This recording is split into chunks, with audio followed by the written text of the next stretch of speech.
Ja, hallo nochmal. Also ich habe jetzt auch ein bisschen zusammengestellt, welche Diskurse zu solidarischen Wirtschaften gibt es denn aktuell überhaupt? Ich werde da einen kurzen Überblick geben und dann tiefer in das Thema Commons einsteigen.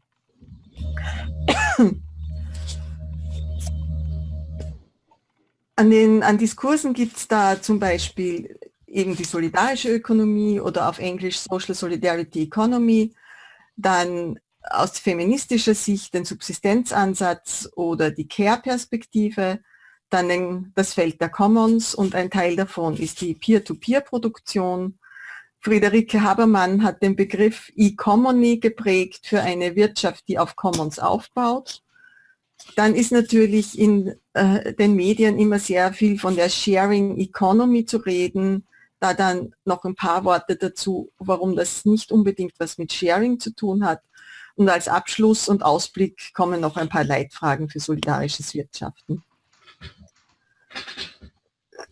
Zur solidarischen Ökonomie gibt es international zum Beispiel das RePass-Netzwerk, das solidarische Ökonomie definiert als eine Alternative zum Kapitalismus, wo normale Menschen eine wichtige Rolle spielen, beschreibt Social Solidarity Economy als vertreten in allen Sektoren.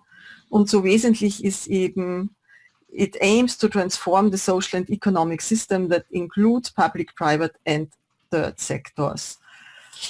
Für mich ist das eine sehr breite Definition und das ist auch ein Begriffsproblem, das ich mit dem Begriff solidarische Ökonomie ein bisschen habe, vor allem im deutschsprachigen Raum. Entweder wird da nur auf Wirtschaftsunternehmen, zum Beispiel Genossenschaften, Bezug genommen oder es ist eben dann gleich alles, was gut ist fürs Gemeinwohl. Ich bin aber in dieser Diskussion nicht so tief drin, vielleicht ist das ja alles auch für Leute, die da tief drin sind, ganz sehr viel klarer und durchschaubarer. Ich habe schon kurz auf die feministischen Ansätze hingewiesen. Da gibt es den Subsistenzansatz, der von den Bielefelderinnen stammt, Maria Mies, Claudia von Werlhoff, Veronika Benhold-Thompson und jetzt neu von Christa Müller und Daniela Gottschlich verfolgt wird. Die Idee ist eben, dass eigentlich das emanzipatorische Potenzial in den unbezahlten Arbeiten der Subsistenz liegt und daher das System auch von dort heraus verändert werden muss. Der modernere Zugang ist die Care-Perspektive, die aber etwas Ähnliches aussagt. Sie sagt, Care-Tätigkeiten, also die Sorge umeinander, die Sorge für sich selbst und die Sorge für die Umwelt müsste eigentlich die Basis für jedes Wirtschaften sein. Als Autorin ist da Ina Pretorius vor allem zu nennen, die eine Broschüre Wirtschaft ist Care geschrieben hat. Gemeinsam ist beiden der Fokus auf Beziehungen und Bedürfnisse und ein erweiterter Wirtschaftsbegriff, der sich im Eisbergmodell abbildet. Im Allgemeinen wird er unter Ökonomie dieser obere Teil der Pyramide verstanden, wo es eben um die Geldwirtschaft geht, um Erwerbsarbeit, um Produktion, um Dienstleistungen. Das ist sozusagen die bezahlte, öffentlich sichtbare Ökonomie. Und die wird als produktiv und wertvoll und wichtig angesehen. Und da geht es dann immer, die muss wachsen und die muss gestärkt werden. Diese oberste Spitze des Eisbergs baut aber auf einem sehr großen, unsichtbaren Teil. Einerseits Naturproduktivität, dann eben diese ganzen unbezahlten Care- und Subsistenzarbeiten und das, was heute oft als Ökosystemdienstleistungen genannt wird. Und diese unsichtbare Ökonomie gilt eben oft auch als reproduktiv, nicht wirklich für den Wohlstand notwendig oder wird dann oft als wertlos angesehen und ist dann unsichtbar. Und feministische Zugänge beziehen sich halt ganz stark auf die Ökonomie als Gesamtheit dieser Pyramide. So, und jetzt kommen wir, Entschuldigung, jetzt kommen wir wirklich zu den Commons und da natürlich der Frage, was ist denn das eigentlich? Commons wird dann oft mit Gemeingüter gleichgesetzt und darum ist es wichtig darauf hinzuweisen, dass Commons eben keine Dinge sind, sondern Commons bestehen immer aus 3 Elementen, aus Ressourcen im Fachjargon, Das können sehr unterschiedliche Dinge sein. Das kann Boden sein, das kann die freie Software sein, das kann Wasser sein, das kann ein Haus sein. Aus Menschen, die sagen, dieses Ding ist uns so wichtig, da wollen wir uns drum kümmern, da wollen wir auch Verantwortung dafür übernehmen und wir wollen das selber machen. Und dann braucht es noch Regeln, die diese Menschen, und das ist wichtig, sich für die Nutzung dieser Ressource geben. Das heißt, man sieht also schon, Commons sind nicht, die gibt es nicht. Ich kann nicht rausgehen und sagen, wo ist ein Commons. Ich kann mir zwar wünschen, irgendetwas sollte ein Commons sein, aber Commons entstehen nur dann, wenn es Menschen gibt, die sie auch machen. Und es handelt sich dabei eben um soziale Prozesse, um manchmal sehr komplexe Bündel an sozialen Beziehungen. Und darum hat auch der Peter Linebaugh, ein US-amerikanischer Commons-Forscher, den Satz geprägt, there is no commons without commoning. Und wir sind so in den Jahren der Commons-Diskussion mehr und mehr dazu übergegangen, viel weniger über Commons als substantiv zu sprechen, sondern mehr und mehr über Commons, Commoning als Verb, als etwas, das man tun muss, aber durchaus auch als eine Haltung, die dahinter steht, immer mehr als eher ein Zugang zu der Frage, wie wollen wir denn unsere Bedürfnisse befriedigen und wer soll darüber bestimmen. Ich habe schon angesprochen, sehr viele unterschiedliche Dinge können als Commons verwendet werden. Gene, Saatgut, Kunst, Literatur, der öffentliche Raum, öffentliche Dienstleistungen. Vieles kann als Commons organisiert werden, aber ist nicht automatisch ein Commons. Denn ob etwas ein Commons ist, hängt nicht vom Ding ab, sondern eben davon, wie wir damit umgehen. Und die Frau, die sich als erste intensiv damit beschäftigt hat, wie gehen denn Menschen damit um, wenn Commons lange leben sollen, Commons-Systeme lange leben sollen, war Elinor Ostrom. Sie hat 2009 als erste Frau den Wirtschaftsnobelpreis für ihr Lebenswerk bekommen, ist leider vor einigen Jahren viel zu früh gestorben und hat sich vor allem 2 Fragen gestellt. Warum machen Menschen Commons und wie machen sie das? Das Wie war dann so die Frage, wie funktionieren denn langlebige Commons-Institutionen? Das Warum hat sie eigentlich schnell herausgefunden. Sie hat festgestellt, Menschen machen Commons, weil es dann allen besser geht. Weil Menschen draufkommen, wenn wir miteinander reden, wenn wir kooperieren, dann haben wir alle was davon. Das Wie allerdings war die schwierigere Frage, weil sie bemerkt hat, die funktionieren alle anders. Und sie hat aber dann doch, indem sie viele Studien, eigene und andere, verglichen hat, ist sie draufgekommen, die funktionieren zwar alle anders, es gibt aber verschiedene Prinzipien. Sie hat es Design Principles genannt.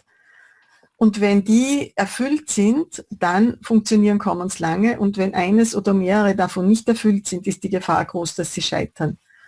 Silke Helfrich und David Bollier haben in ihrem letzten Buch von Mustern des Commonings gesprochen. Sie haben dann verschiedene Muster herausgefunden, wie Menschen, die Commons machen, Lösungen finden auf Fragen, die in allen Commons auftreten. Ich bleibe jetzt bei den Design Principles der Elinor Ostrom, weil die Muster sind viele, viele mehr und viel komplizierter zu erklären. Im Grunde geben sie aber Antworten auf sehr ähnliche Fragen. Der erste Punkt, der für Elinor Ostrom sehr wichtig war, waren, dass die Grenzen definiert sein müssen. Das ist jetzt klar, weil sie sich hauptsächlich erst mit materiellen Commons beschäftigt hat, mit Wasserversorgung, mit Weiden, mit Wäldern. Und da ist es natürlich ganz wichtig, dass man weiß, was genau ist die Ressource, die wir jetzt gemeinsam nutzen, wo sind deren Grenzen, wo sind die Nachbarn sozusagen. Und die zweite Grenze, wer genau sind die Menschen, die das tun. Bei nicht materiellen Commons, bei freier Software zum Beispiel, ist das nicht mehr so wichtig. Viele Dinge können einfach alle Menschen verwenden, aber auch dann ist es wichtig, dass es definiert ist, wie bei Wikipedia, dann ist eben die Nutzergruppe die ganze Menschheit, die über einen Internetzugang verfügt, aber es ist auch wichtig, dass das einmal gesagt ist und es ist trotzdem auch wichtig, wer darf was wie nutzen, brauche ich einen Account, gibt es da Dinge drauf, die vielleicht gekennzeichnet sind als proprietäre Fotos zum Beispiel. Aber grundsätzlich ist es immer wichtig zu wissen, was ist die Ressource und wer sind die Menschen, die die Ressource wissen, die die Ressource nutzen. Ganz wichtig sind Regeln. Es gab ja manchmal die irrige Meinung, Commons wären so etwas wie ein Niemandsland, wo jeder tun kann, was er will.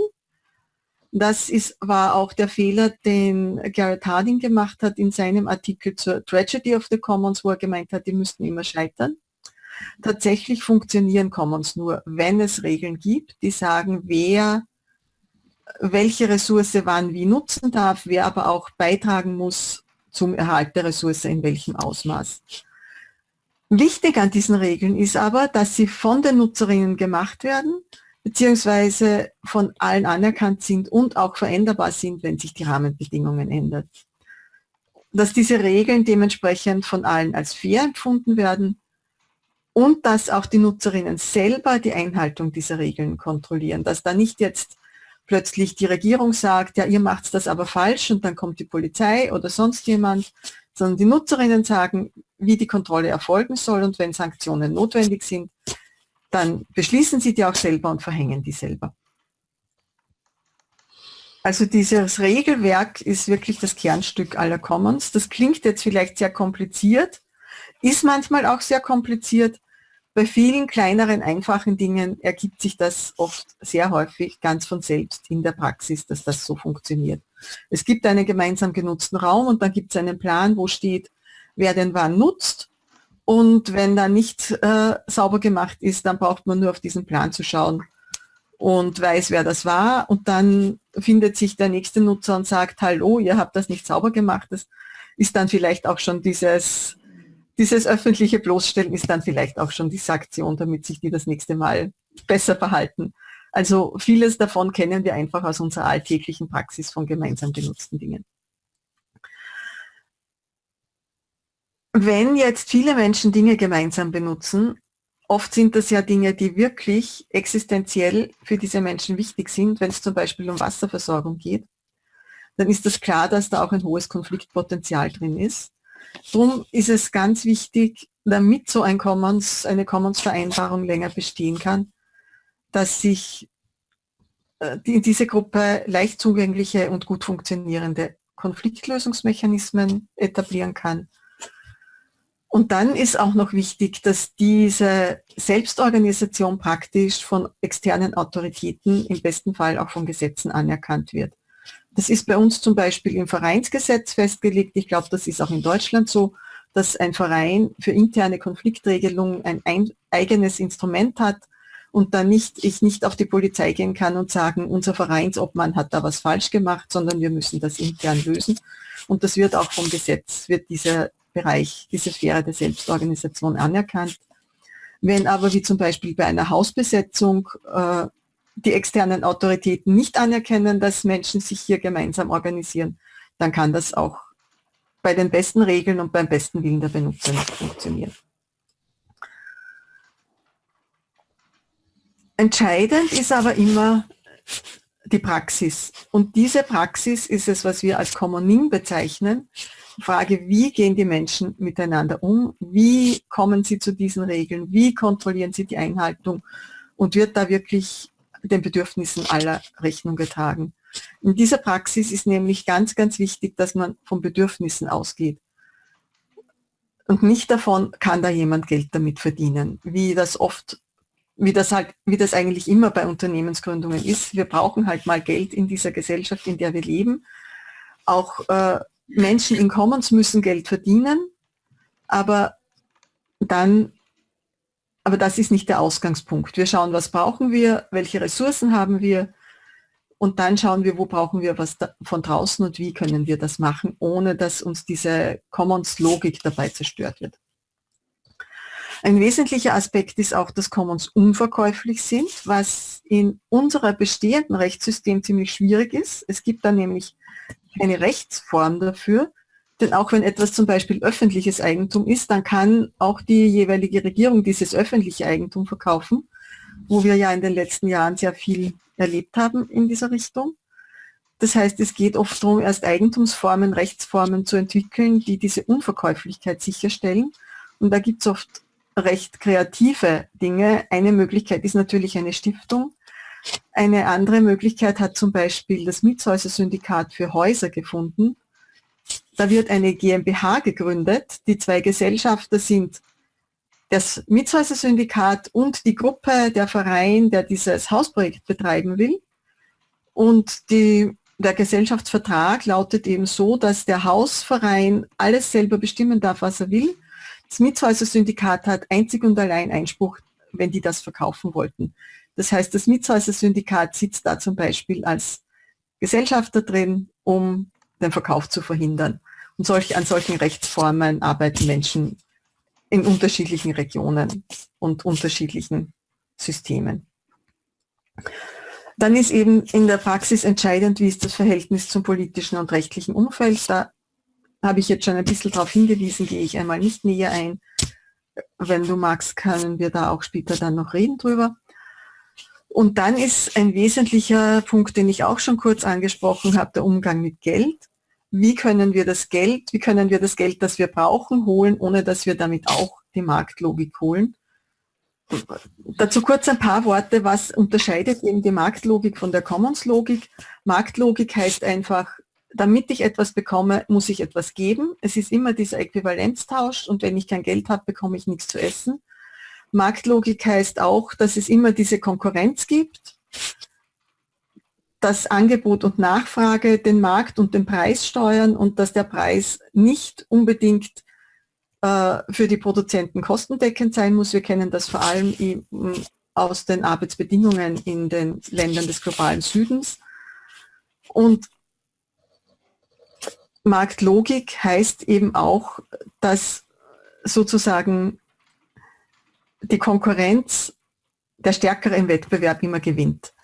Und dass eben nicht die Bedürfnisse ausschlaggebend sind, sondern der Profit, der damit gemacht werden kann. Bei Commons habe ich schon einmal gesagt, es geht darum, von Bedürfnissen auszugehen. Es geht darum, eher durch Kooperation Dinge zu erreichen. Und vor allem geht es darum, dass niemand von der Befriedigung wirklich seiner Grundbedürfnisse ausgeschlossen wird. Dass alle auch mitbestimmen können, die betroffen sind.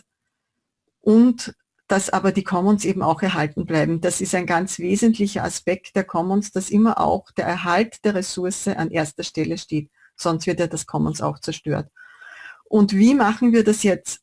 Wir holen uns Geld rein und verwenden es aber im Inneren des Commons sozusagen, im Inneren der Commons-Struktur, nicht nach der Marktlogik, sondern verteilen das eben zum Beispiel nach Bedürfnissen oder nutzen es gemeinsam, wie Menschen, die eine gemeinsame Ökonomie machen. Auch da gibt es ganz viele Modelle und Beispiele dafür, auf die ich jetzt auch nicht näher eingehen kann. Es kommen jetzt noch ein paar Diskurse, die auf diesem Commons-Konzept aufbauen. Da gibt es einerseits die Peer-to-Peer-Production, die von dem J.J. Benkler als erstes erwähnt wurde, als Commons-Based Peer Production. Da gibt es auch Literatur dazu. Da gibt es zum Beispiel den Blog keimform.de. Weiter gehe ich da auch nicht drauf ein jetzt. Dann, wie schon erwähnt, hat Friederike Habermann den Begriff E-Commony kreiert für eine solche Gesellschaft, die auf Commons aufbaut. Und sie hat da 4 Eigenschaften, Merkmale angeführt. Das eine ist eben Besitz statt Eigentum. Besitz bedeutet, ich kann etwas nutzen, solange ich es brauche, wie eine Mietwohnung zum Beispiel. Aber wenn ich es nicht mehr brauche, dann fällt es praktisch aus dem Besitz und es kann jemand anderer nutzen. Während Eigentum nach unserer Rechtsform einfach bedeutet, wenn mir etwas gehört, kann ich damit tun, was ich will. Ich kann 5 Wohnungen haben, ich kann 5 Autos haben, ich kann sie kaputt machen, ich kann sie verkaufen. Ich kann machen, was ich will. Und bei Besitz heißt einfach, solange ich etwas brauche, kann ich es nutzen, brauche ich keine Angst haben, dass mir es jemand wegnimmt. Aber ich darf es dann nicht verkaufen, sondern es fällt wieder zurück sozusagen und jemand anderer kann es nutzen. Das zweite Konzept ist oder zweite Eigenschaft ist, teile, was du kannst. Das können Dinge sein oder Fähigkeiten. Das dritte ist beitragen statt tauschen. Das heißt, ich tue, was ich kann aus innerer Motivation, weil ich das wichtig finde, weil ich das gern mache, weil ich mit anderen Menschen etwas herstellen will, etwas bewegen will. Aber der Zugang zu den Ressourcen ist immer gesichert. Und das vierte Prinzip ist eben diese Offenheit und Freiwilligkeit. Dann vor allem in den Medien wird immer wieder von der Sharing Economy gesprochen. Wir alle kennen Airbnb, wir alle kennen Uber und wissen heute bereits über die negativen Auswirkungen. Und darum ist es ganz wichtig, da genau hinzuschauen und eben schauen, ist es die kommerzielle Form, wo wieder Unternehmen dahinter stehen, die davon reich werden, was dann wirklich mit Sharing wenig zu tun hat. Oder geht es wirklich um ein Sharing, wo die Menschen, die das nutzen und zur Verfügung stellen, auch wirklich gemeinsam bestimmen, wie das funktioniert. Es gibt also auch zum Beispiel Carsharing-Plattformen, die wirklich von den Menschen selbst verwaltet werden. Und auch Wohnungs-Sharing-Plattformen, wo niemand dran verdient. Und ein sehr interessantes Konzept kommt da von Duncan McLaren, gibt es auch ein schönes Buch dazu, Sharing Cities. Er sagt, die wirklichen Smart Cities sind Sharing Cities und entwickelt in diesem Buch das Sharing Paradigm als Haltung für Stadtentwicklung. Und eine Plattform, die das auch tut, ist diese hier, Shareable.at. Ich komme jetzt zum Schluss und will noch einmal zusammenfassen, wenn wir jetzt von solidarischem Wirtschaften sprechen, von Commoning oder E-Commony oder wie immer wir das dann nennen wollen, dann sollten die Leitfragen immer sein, wie können wir die Dinge, die wir zum Leben brauchen, so herstellen, dass alle ihre Bedürfnisse befriedigen können, dass alle ihre Fähigkeiten entfalten und einbringen können. Heute ist es ja so, dass wir ganz viele Menschen davon ausschließen, ihre Fähigkeiten einzubringen, dadurch, dass nur das zählt, was sozusagen am Markt verwertbar ist und in Lohnarbeit sich erbringen lässt. Dass aber auch alle Betroffenen die Möglichkeit haben, mitzubestimmen und mitzugestalten. Da ist auch ein starker Demokratieaspekt drin. Und dass die Ressourcen nicht übernutzt werden, aber auch nicht durch Nichtnutzung verschwinden. Das klingt jetzt vielleicht auf den ersten Blick seltsam. Die Ressourcenübernutzung kennen wir alle, da ist also auch dieser ökologische Aspekt drin. Aber es gibt auch Ressourcen, die durch Nichtnutzung verschwinden. Zum Beispiel viele Forschungsergebnisse liegen in irgendwelchen Schubladen, weil da jemand Patente drauf hat und darum niemand anderer weiterforschen kann. Aber auch zum Beispiel die alte Allmende, die gemeinsam genutzte Weide ist auch verschwunden, als die Menschen keine Tiere mehr hielten. Also auch das kann passieren. Wenn Commons nicht genutzt werden, können sie auch verschwinden. Ja, das klingt jetzt so ein bisschen wie die eierlegende Wollmilchsau, ist aber tatsächlich so, dass in allen gelingenden Commons-Institutionen, wie Elina Ostrom das genannt hat, Menschen es geschafft haben, diese Dinge ins Gleichgewicht zu bringen. Es ist immer ein labiles Gleichgewicht, es ist immer die Gefahr des Scheiterns, aber es ist auch immer die Chance, sich wieder zusammenzustreiten und wieder weiterzumachen. Ja, ich glaube, das habe ich schon gesagt und damit mache ich jetzt mal Schluss. Das waren die Rechtsformen noch am Ende. Das waren die Rechtsformen. Ich habe aber schon ein bisschen was gesagt. Wenn du möchtest, soll ich da noch jetzt eingehen drauf näher? Nein, erstmal ganz, ganz herzlichen Dank, liebe Brigitte. Das war ja nochmal ein richtig toller Tiefgang zum Thema Commons und verwandten Konzepten. Ich glaube, wir haben nicht mehr sehr viel Zeit, aber eine Sache ist mir jetzt sofort eingefallen, im Grunde auch das, was jetzt in der letzten Folie bei dir nochmal kam, nämlich die Rechtsformen. Ich habe in den vorherigen Abschnitten viel mich bezogen auf den Transformationsprozess, in dem wir gerade stehen, also hin zu einer nachhaltigen globalen Entwicklung. Und da wird ja nach verschiedenen Gutachten, die es da gibt, eben immer sind so 3 Hauptsektoren werden da benannt. Zum einen der Energiesektor, weil er einfach 2/3 der Treibhausgasemissionen verursacht weltweit. Dann der Stadtentwicklungssektor, also wo die ganze Thematik Stadt-Land mit drin ist. Und drittens die Landnutzung, also sprich Ernährungssicherung, Landwirtschaft und so weiter. Und wir haben ja genau in diesen Sektoren auch schon richtige Ansätze, also richtige Hebel, die von solidarischen Wirtschaftsformen ausgehen. Ich nenne mal im ersten Sektor ist es die Energiegenossenschaften, ja, im zweiten Sektor sind es die beispielsweise das Urban Farming oder auch die Wohnungsgenossenschaften natürlich, die auch meines Erachtens immer wichtiger werden jetzt in dem ganzen Prozess der Beschleunigung und der Preissteigerung im Wohnungssektor. Und im dritten Bereich haben wir dieses solidarische Landwirtschaft. Und also das sind schon Konzepte, die schon richtig eingreifen, eigentlich an den Hebeln ansetzen. Und meine Frage ist jetzt, eine Energiegenossenschaft zum Beispiel, da haben wir ja jetzt auch solche Prozesse von extremer Professionalisierung mit drin. Ja, also wenn wir dann wieder an Oppenheimer denken, der ja gesagt hat, ab einer gewissen Größe sind es dann keine Genossenschaften mehr, ja, weil die sind dann, die passen sich ja eigentlich dem Markt dann wiederum an und das müssen die auch machen. Also jetzt hier in Deutschland, ich kenne jetzt in Österreich die Debatte nicht so genau, in Deutschland ist es im Moment sehr, sehr stark, geht es um beispielsweise E-Mobilität, Sektorenkopplung und so weiter. Das heißt, da werden die Geschäftsmodelle schon sehr marktwirtschaftlich dann auch. Und das ist jetzt meine Frage, wie siehst du das im Fall der Commons? Sind die Commons da vielleicht ein bisschen besser geschützt als beispielsweise die Genossenschaften? Ich würde das jetzt nicht so trennen. Ich finde zum Beispiel, dass eine kleine Energiegenossenschaft ein schönes Commons sein kann. Und habe es andererseits ja schon angesprochen, Commons sind auch immer bedroht von innen und von außen. Das heißt, diese Versuchung, oh, jetzt können wir da ganz viel Geld damit verdienen und die ist natürlich auch immer da. Das heißt, die Rechtsformen sind dann natürlich eine Krücke, um das vielleicht zu verhindern.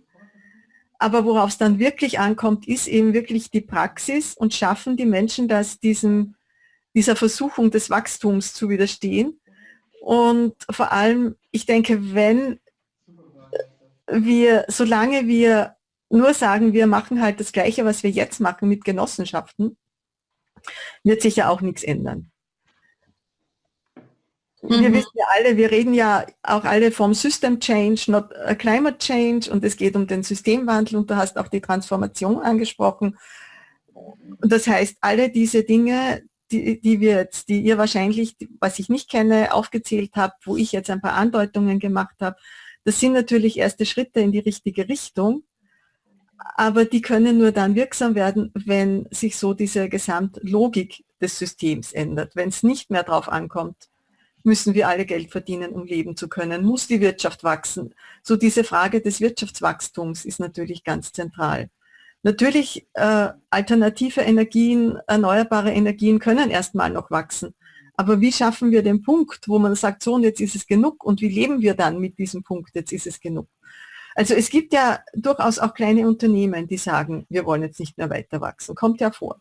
Ja. Aber das ist eher noch die Ausnahme. Gibt aber zunehmend, in der Tat, ja. Ja, das gibt es. Und ich glaube nicht, dass es da einen Unterschied zwischen Commons gibt oder Genossenschaften.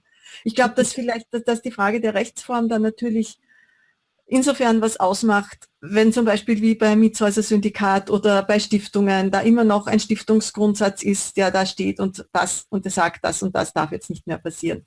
Oder ein Partner drin ist, der das Recht hat, Veto einzulegen oder so weiter, dann kann das natürlich helfen, aber im Grunde geht es wirklich um die Haltung der Menschen, die da drin sind. Ja, und vielleicht eine Anmerkung noch von mir. Mir hat es sehr gut gefallen, dass du dich nochmal auf die Bielefelderinnen bezogen hast, weil die Bielefelderinnen, die haben ja schon vor langen Jahren hingewiesen auf dieses Ungleichgewicht zwischen bezahlter Arbeit und unbezahlter Arbeit, haben ja, glaube ich, auch gesagt, dass 2/3 der globalen Arbeit unbezahlt sind und von Frauen verrichtet werden.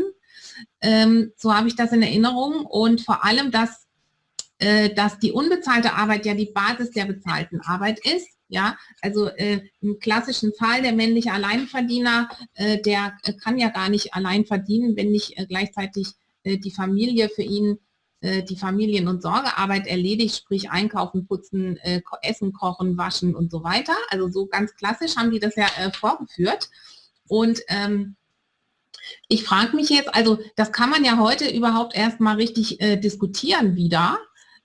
Und viele Menschen verstehen das auch mittlerweile, weil wir haben ja auch die Vision, dass diese Arbeit oberhalb von dem Eisberg, die sichtbare Arbeit, möglicherweise ja so dermaßen schrumpfen wird, Ja, also durch die Digitalisierung beispielsweise, dass die Frage ist, was haben wir denn dann überhaupt noch an Arbeit übrig und wie wird denn das überhaupt organisiert? Ja, also weil die Jobs werden ja wegfallen, also glaubt man einigen Prognosen, werden ja immer mehr Jobs durch KI und Ähnliches abgelöst werden. Das heißt, das, was als Erwerbsarbeit definiert ist in dieser Gesellschaft, wird ja schrumpfen. Aber und parallel dazu müsste ja die Massenverarmung dann wieder kommen. Ja? Ja, darf ich da ganz kurz was dazu sagen? Erst nur zur Zahl, es sind in Deutschland 60%, also in Deutschland fast 2/3 unbezahlte Arbeit. Global sind es, glaube ich, fast 80%, wenn man die ganze Subsistenzarbeit im Süden noch dazu zählt. Okay. Es gibt von diesem Eisberg gibt es grundsätzlich 2 Interpretationen. Die erste ist, wir müssen das Untere stützen und erhalten, damit das Obere gut gedeihen kann. Es gibt aber auch Leute, die ganz frech sagen, eigentlich das Obere da, das entzieht uns nur immer Ressourcen von unten und wir könnten eigentlich ohne diesen sichtbaren Zipfel da oben auch ganz gut leben. Und das wäre dann, will ich jetzt einfach so stehen lassen, da kann man sicher streiten drüber, aber das wäre natürlich vielleicht genau die Antwort auf deine Frage. Das wäre auch die Vision, die vielleicht am Abschluss von einer solchen Reihe jetzt auch stehen kann. Ja, also wie können menschliche Grundbedürfnisse durch eine Wirtschaftsweise befriedigt werden, die nicht zerstörerisch ist, die ohne Ausbeutung von Mensch, Frauen, also insbesondere Frauen und Natur auskommt, perspektivisch. Ja, und das würde ja bedeuten, also wenn ich jetzt mal in deinen Worten bleibe, in dem Moment, wo es gelingt, das in unter gemeinschaftliche Kontrolle zu bringen, also die Mittel, die dafür notwendig sind, dann wird es ja diesen Kampf nicht mehr geben. Oder? Dazu muss man vielleicht auch noch sagen, ich glaube, dass das immer nur auf lokaler und regionaler Ebene geht und dass wir das global, ich glaube, dass man auch diese globalen Fragen, die wir gerade haben, Klimaerwärmung, Atmosphäre, Wasser, dass man die immer nur lokal lösen kann, obwohl ich glaube, dass es auf politischer Ebene natürlich globale Verträge, Anstrengungen oder wie immer braucht. Aber ja, wenn wir es lokal schaffen, diese Ressourcen so zu organisieren, dann brauchen wir das andere nicht mehr, vielleicht.